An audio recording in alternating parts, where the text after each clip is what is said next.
Hey y'all, I hope everyone's been having a great day. So, I wanted to share some news with you about Queen Elizabeth, some sad news. She has sadly passed away. And BBC just put up an article about it, and I'm going to read that to you guys. Um, Prince Charles is now King Charles. Um, he is the king now, and he was there by his mother's side when she passed away. There's a pretty picture of the Queen. Queen Elizabeth II, the UK's longest serving monarch, has died at Balmoral at age 96 after reigning for 70 years. And I'm probably not pronouncing that right, Balmoral. Her son, King Charles III, said the death of his beloved mother was a moment of great sadness for him and his family, and that her loss would be deeply felt around the world. Senior royals had gathered at her Scottish estate after concerns grew about her health earlier on Thursday. The Queen came to the throne in 1952 and witnessed enormous social change. His Majesty the King said, "We mourn profoundly the passing of a cherished sovereign, I think I said that right, and a much loved mother. I know her loss will be deeply felt throughout the country, the realms and the Commonwealth, and by countless people around the world." He said during the period of mourning and change, he and his family would be comforted and sustained by our knowledge of respect and deep affection in which the Queen was so widely held. In a statement, Buckingham Palace said the Queen died peacefully at Balmoral this afternoon. The King and Queen consort will remain at Balmoral this evening and will return to London tomorrow. All the Queen's children traveled to Balmoral near Aberdeen after doctors placed the Queen under medical supervision. Her grandson, Prince William, is also there, with his brother, Prince Harry, on his way.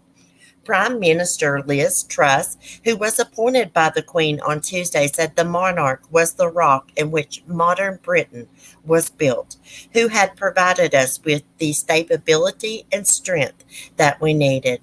Speaking about the new king, she said, "We offer him our loyalty and devotion, just as his mother devoted so much to so many for so long." And with the passing of the second Elizabeth age, we usher in a new era in the magnificent history of our great country, exactly as Her Majesty would have wished, by saying the words, "God save the King." Queen Elizabeth II's tenure as head of state spanned post-war atrocity, I think it's how you say that, the transition from empire to commonwealth, the end of the Cold War, and the UK's entry into and withdrawal from the European Union. Her reign spanned 15 prime ministers, starting with Winston Churchill, born in 1874, and included Miss Truss, born 101 years later in 1975. She held weekly audiences with her prime minister throughout her reign. At Buckingham Palace in London, crowds awaited updates on the Queen's condition, began crying as they heard of her death. The Union flag on top of the palace was lowered to half-mast at 1830. I don't know how you say that. And an official notice announcing the death was posted on the easel outside. The Queen was born Elizabeth Alexander Mary Windsor in Mayfair, London on April 21st, 1926. Few could have foreseen she would become monarch, but in December 1936, her uncle, Edward, abdicated from the throne to marry the twice divorced American Wallis Simpson. Elizabeth's father became King George. I think that's the sixth. And at age 10, Lilibet, as she was known in the family, became heir to the throne. Within 3 years, Britain was at war with Nazi Germany. Elizabeth and her younger sister, Princess Margaret, spent much of the wartime at Windsor Castle after their parents rejected suggestions that they be evacuated to Canada. After turning 18, Elizabeth spent 5 months with the Auxiliary Territorial Service and learned basic motor mechanic and driving skills. I began to understand the esprit de corps that flourishes in the face of adversity, she recalled later. Through the war, she exchanged letters with her third cousin Philip, Prince of Greece, who was serving in the Royal Navy. Their romance blossomed, and the couple married at Westminster Abbey on November 20th, 1947, with the prince taking the title of Duke of Edinburgh. She would later describe him as my strength and stay throughout 74 years of marriage before his death in 2021 at age 99. And here they are.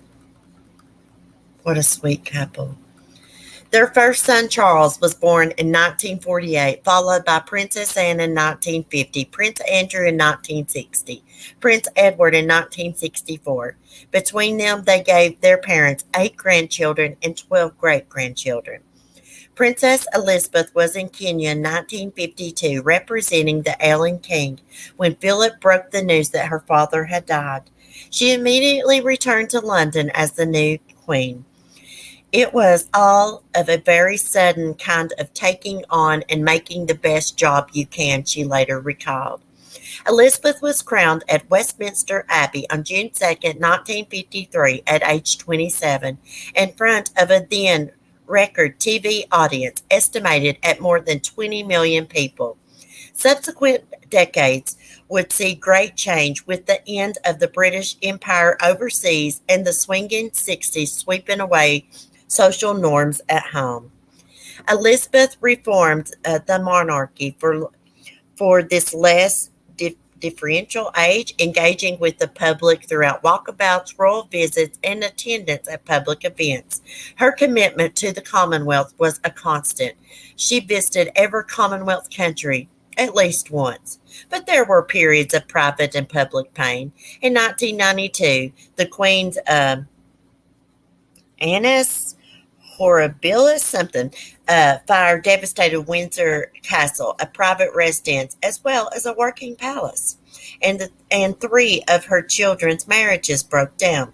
After the death of Princess Diana, Princess of Wales, in a car accident in Paris in 1997, the Queen drew criticism for appearing reluctant to respond publicly. There were questions about the monarchy's relevance in modern society. No institution should expect to be free from the scrutiny of those who give it their loyalty and support, not to mention those who don't, she acknowledged. And there's her, and is that her and Philip? Elizabeth Alexander Mary Windsor. Oh no, that's the Queen's mother and father, and that's her when she was a baby in the pic. As a 21-year-old princess, Elizabeth had vowed to devote her life to service. Reflecting on those words decades later during her Silver Jubilee in 1977, she declared, "Although that vow was made in my salad days when I was green in judgment, I do not regret nor retract one word of it." That same commitment to serving was made 45 years later in a thank you letter to the nation on the weekend of her Platinum Jubilee in June. The milestone was celebrated with a mix of state ceremonies and a colorful festival of all things British, as well as lively street parties. Although the Queen's health kept her from some events, she said, "My heart has been with you all." God love her heart. She was such a strong woman. Can you imagine your father dying? You're 27 years old, and now you're the queen. You're just like, you're the queen, and you've got all these responsibilities. Bless her heart. What a strong woman. I really, really admire strong women like the queen. So let's all remember the queen's family and friends in your thoughts and prayers. God bless, guys.